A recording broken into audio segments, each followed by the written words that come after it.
Hi, my name is Anthony Vu, and I'm Assistant Director of ASO Research Strategy here at n-Lorem. At this poster, I'll be presenting our progress in creating an agonist-like ASO for patients with loss-of-function mutations. Now, most of today's medicines, about 40%, are built to block proteins that are overactive or harmful. But many genetic diseases work the opposite way. So instead of too much protein, patients can have too little, what we call a loss-of-function mutations. For these patients, the challenge is that nearly half of the therapies we consider can't move forward because our tools aren't designed to restore missing proteins. And that's the gap we're aiming to close. For certain genes, having one healthy copy isn't enough to make the protein level the body needs, and that's called haploinsufficiency. Our strategy is to boost production from the good copy that patients still have. And one way to do this is by looking at UORFs, or upstream open reading frames. These are small elements in the beginning of a gene that can block protein production. And while many UORFs don't matter much, a subset strongly represses translation. So we can target those with antisense oligonucleotides, or ASOs. We can relieve that block and help the gene make more protein. To put this idea into practice, we built a bioinformatics pipeline to discover these UORFs, which I'll explain the details in the upcoming slide. We then tested this approach in a gene called DYRK1A, where reduced protein levels cause a severe neurodevelopmental disorder. And using reporter assays, we confirmed that certain UORFs in DYRK1A block protein production. And then in patient-derived cells, we use ASOs to block those UORFs. And the result was clear: DYRK1A protein levels increased. This proof of concept shows that targeting UORFs with ASOs could be a powerful new way to treat diseases caused by loss of protein function. In the upcoming slides, I'll walk you through more details about this platform and the results from our experiments that demonstrate increased protein expression using these ASOs. To identify UORFs across the genome, we integrated publicly available experimental datasets to generate a genome-wide map of tissue-specific UORF candidates. These UORFs come in many different flavors, some small, some big, some close to the main open reading frame, and some very, very far. Yet not all UORFs are created equal. Some strongly repress protein reductions, while others have little to no effect. To separate the important ones from the background, we evaluated the sequenced context around the UORF start codons.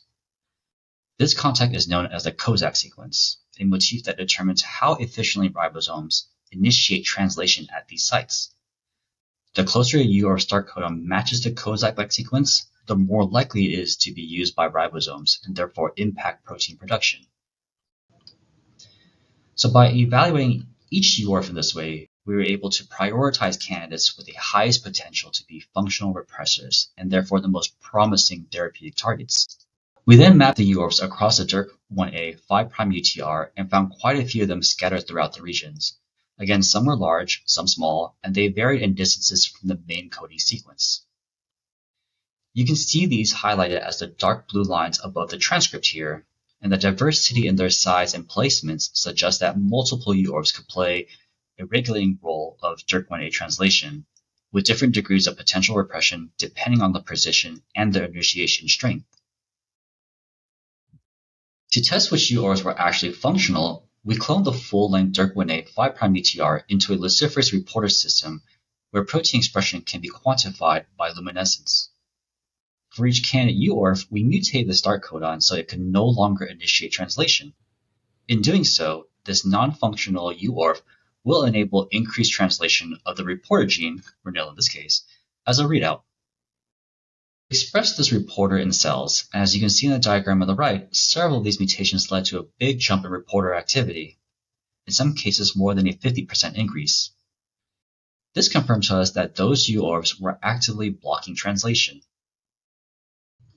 With this information of which UORFs are functional, we designed steric blocking fully modified Mo ASOs, which act like small roadblocks on the gene's message.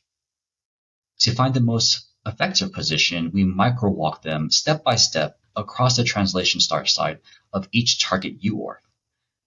This tiling produced an activity profile that revealed where blocking most strongly relieved repression. When we tested our design ASOs in fibroblasts from DYRK1A haploinsufficient patients, we looked at proteins levels using a Western blot.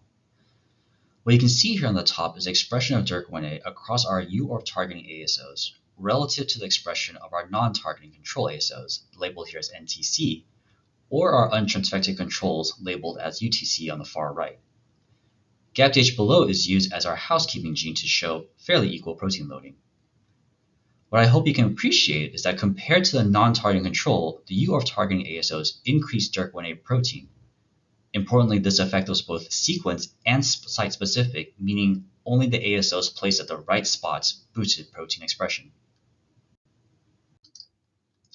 We tested this several times, and as you can see, we were able to achieve up to an average of over 50% upregulation of the DYRK1A protein.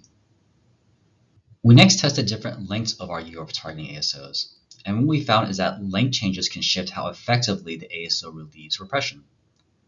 In practice, that means different lengths produce different profiles of protein upregulation, and this highlights the importance of refining ASO designs to maximize their impact. We next tested some of our best ASOs in a dose-response experiment to find the optimal amount needed for protein upregulation.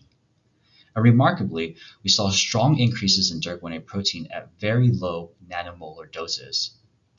However, looking at the higher doses, this effect was reduced, which highlights the importance of carefully refining and optimizing the doses to achieve the best results. To wrap up, we've shown that agonist-like ASOs can relieve UORF repression and restore protein expression in haploinsufficient genes. By mapping UORFs across tissues, we uncover a new layer of translational control with therapeutic potential. Using DYRK1A as a proof of concept, we demonstrated that both mutagenesis in luciferase reporters and ASO targeting can lift UORF repression to increase protein output. Our micro-walking strategy, which is scanning across UORFs with ASOs, revealed that the effect depends strongly on where you block. And finally, by fine-tuning ASO length, we achieve robust upregulation of DYRK1A at nanomolar concentrations. Together, these findings highlight UORFs as a novel class of therapeutic targets, opening the door to new treatments for loss-of-function genetic diseases. Thank you for listening to my presentation. I'd like to thank all the members of the n-Lorem research team, especially those shown here on this slide, and I hope you enjoy the rest of the colloquium. Thank you.